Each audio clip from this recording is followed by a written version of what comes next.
Salam damai, Shalom. Kita sambung dengan kitab Kejadian bab 47 dengan judul perikop Yakub pada akhir hidupnya. Maka diamlah Israel di tanah Mesir, di tanah Goshen, dan mereka menjadi penduduk di situ. Mereka beranak cucu dan sangat bertambah banyak. Dan Yakub masih hidup 17 tahun di tanah Mesir. Maka umur Yakub, yakni tahun-tahun hidupnya, menjadi 147 tahun. Ketika hampir waktunya bahwa Israel akan mati, dipanggilnyalah anaknya Yusuf dan berkata kepadanya, "Jika aku mendapat kasihmu, letakkanlah kiranya tanganmu di bawah pangkal pahaku dan bersumpahlah bahwa engkau akan menunjukkan kasih dan setia kepadaku. Janganlah kiranya kuburku aku di Mesir. Janganlah kiranya kuburkan aku di Mesir, karena aku mau mendapat perhentian bersama-sama dengan nenek moyangku. Sebab itu, angkutlah aku dari Mesir dan kuburkanlah aku dalam kubur mereka." Jawabnya, "Aku akan berbuat seperti katamu itu." Kemudian kata Yakub, "Bersumpahlah kepadaku." Maka Yusuf pun bersumpah kepadanya. Lalu sujudlah Israel di sebelah kepala tempat tidurnya. Demikianlah sabda Tuhan.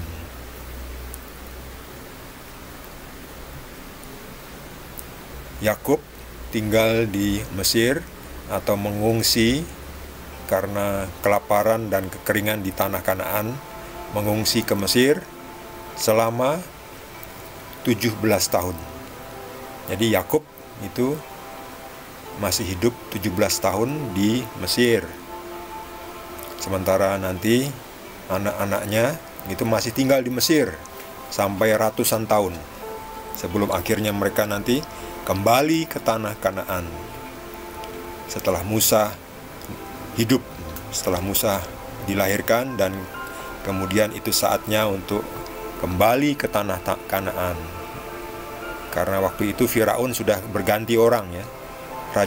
Sebagai raja Firaun itu orangnya sudah berganti, dan Firaun yang baru tidak mengenal Yusuf. Jadi tidak tahu sejarahnya, sehingga Firaun yang baru itu menindas orang-orang Ibrani, orang-orang Israel. Ya itulah karena tidak tahu sejarahnya ya, makanya menindas ya. Ya seperti sekarang ini ya, Israel berebutan tanah ya dengan Palestina. Ya karena memang tidak tahu sejarahnya ya. Ya itulah. Umur Yakub ketika sudah 17 tahun tinggal di Goshen di tanah Mesir, itu umurnya 147 tahun. 147 ya. Ya lumayan ya, bukan lumayan lagi ya, lebih dari normal untuk ukuran orang saat ini. Orang saat ini kan paling 120. Ya bisa juga seperti ini ya, tapi ya itu ya, ini suatu ya bonus. Kemudian ketika saatnya sudah tahu bahwa Israel atau Yakub akan mangkat atau akan mati atau dipanggil Tuhan, maka Israel memanggil Yusuf ya, yang sudah punya anak ini ya, Manasye dan Efraim.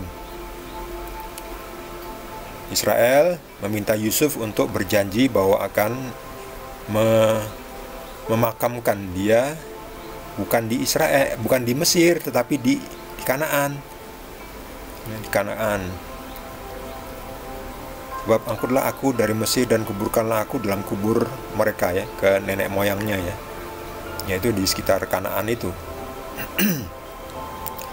Lalu ini Yusuf dan anak-anaknya ini ya, ini Yakub sebelum mati atau Israel sebelum mati memberkati cucunya, itu Efraim dan Manasye. Lalu Yusuf juga berjanji bahwa bersumpahlah. Yusuf disuruh bersumpah kepada Yakub atau Israel untuk menguburkan di perhentian tempat nenek moyangnya. Akhirnya Yusuf juga bersumpah. dan berjanji ya. Jawab Yusuf, aku akan berbuat seperti katamu. Kemudian disumpah, diangkat sumpahnya, diambil sumpah. Yusuf pun bersumpah kepadanya. Kemudian Israel kembali ke tempat tidurnya ya. Lalu bagaimana nanti akhir dari kehidupan Yakub atau Israel? Kita akan baca di perikop berikutnya. Pastikan Anda yang belum subscribe, jangan lupa di subscribe dan juga di like. Kita akan ketemu lagi di video berikutnya. Terima kasih. Tuhan Yesus berkati kita semua.